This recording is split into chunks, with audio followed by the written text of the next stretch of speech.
So I had this really funny thing happen to me yesterday. I took my son after school. I picked him up, and I'd gone and gotten his bike, loaded up into the car. So when I picked him up, we could go to the ocean.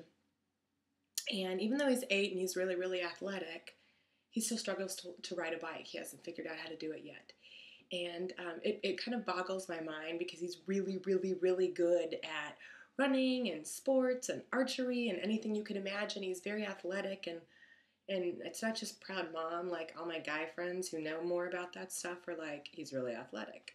So, the bike has kind of been the thing that's really he's been struggling with. So I did realize a couple of months ago that his bike was too big, and that maybe the reason he was struggling is because he had too big of a bike. So I went and got him, I downsized and got him a smaller bike. So yesterday, I pick him up, come on buddy, let's go to the ocean, let's ride the bike.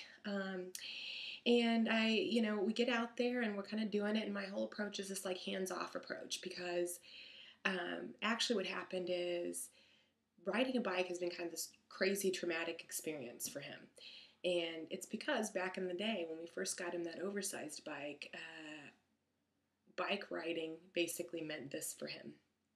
We would go out, him or his dad, or him and his dad and I, would all go together, and we would hold the back, and we'd kind of push him and let him go, and he would fall, and he would be traumatized, and he would cry, and he would maybe hurt himself, and we'd kind of pick him back up, and then this would just continue to happen over and over and over again. Fall, cry, pick him back up, to the point where he really would get very frustrated and angry, and he didn't want to do it anymore, to which usually we would get frustrated and angry, and we wouldn't want to do it anymore, because for the love of could he just ride the bike?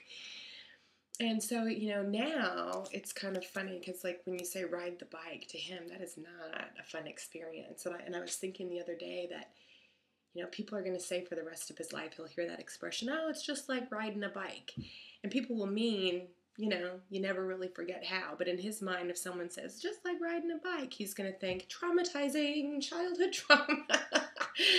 So, I kind of put on this new hat yesterday of I'm going to be positive, encouraging, let him do his thing, and just let him find his zen on the bike. So we were out there, and he kept, he would get on, and he would get one pedal, and he would go, and no matter what, every time he came up, I would tell him, good job, buddy, you did such a good job, you got a whole pedal the whole time that time before you fell, that was amazing, and then he'd do it again, you got two, and I would celebrate and do little dances until he got the embarrassed face, and,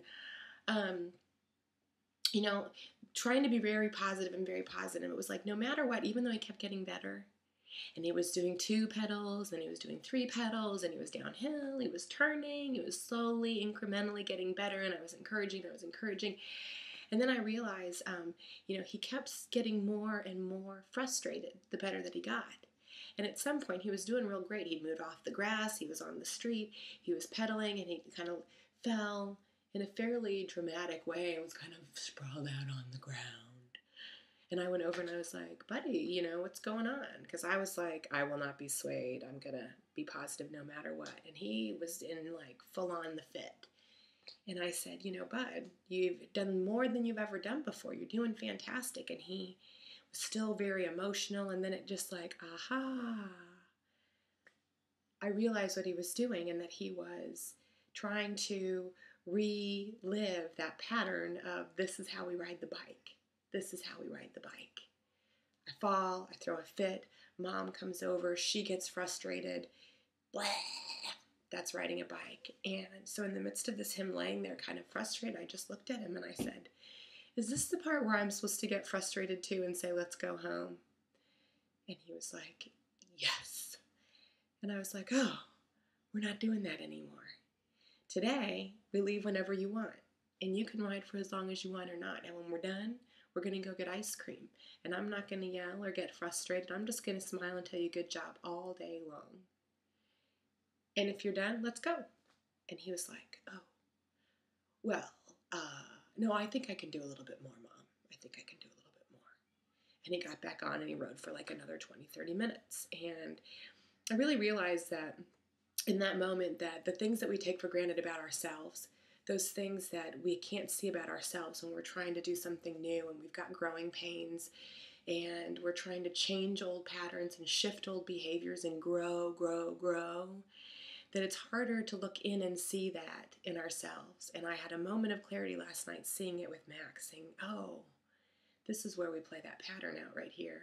And this time we're going to do it different. And it all came from me choosing to be gentle with him in a moment of really tough learning.